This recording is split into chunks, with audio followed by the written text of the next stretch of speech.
was after she was born that, as Mark kindly puts it, the wheels came off. In 1997 in Wichita, Kansas, Cindy Lawrence gave birth to her second child, Natasha. The actual delivery went smoothly. Cindy and her high school sweetheart Mark returned home as happy new parents, but 3 days later those smiles were no more. Cindy lost feeling in her feet and was rushed to the hospital. She was put in a medically induced coma as doctors tried to diagnose her. Things were really becoming extremely critical. After numerous tests, the doctors determined Cindy had flesh-eating necrotizing fasciitis, invasive group A strep, and toxic shock. They would have to operate immediately, suggesting Mark might want to say goodbye. I'm like, she had cold feet at 6 a.m.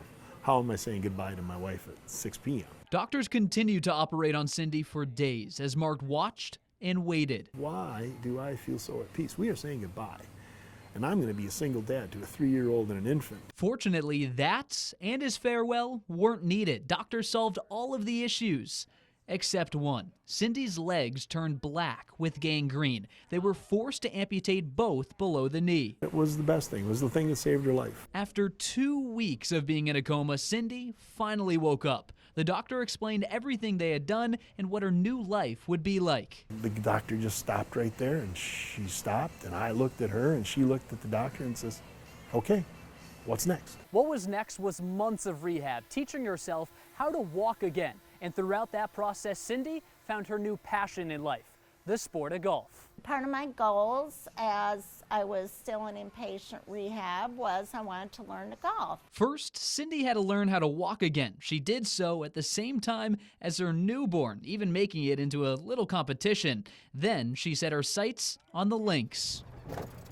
My therapist would be kneeling down and giving me a golf club and just teaching me how to swing. Those lessons paid off. Cindy and Mark retired early and moved to a place they could golf year-round, Southwest Florida.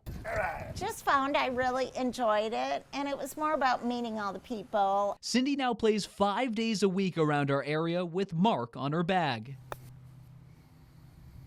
He is the most supportive husband I could ever ask for. He knows my needs sometimes before I do.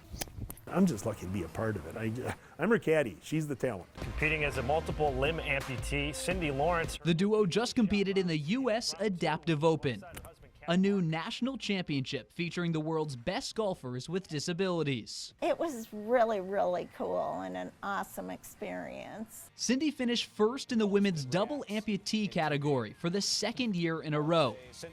But for Cindy and Mark, golf is more than trophies. It's about the enjoyment. We are having more fun than anybody else. Appreciating life. Do that again. I shouldn't be alive for all I went through, but I am. And inspiring others. There we go. She makes people see something in themselves that they can do that maybe they couldn't have done without seeing something like that. And that's pretty special. From near death to sinking putts, Cindy and Mark Lawrence have had quite the journey. God gave us this beautiful world to enjoy, and it's our intent to do that and have a great time doing it together. Reporting local, Jaron May, NBC2.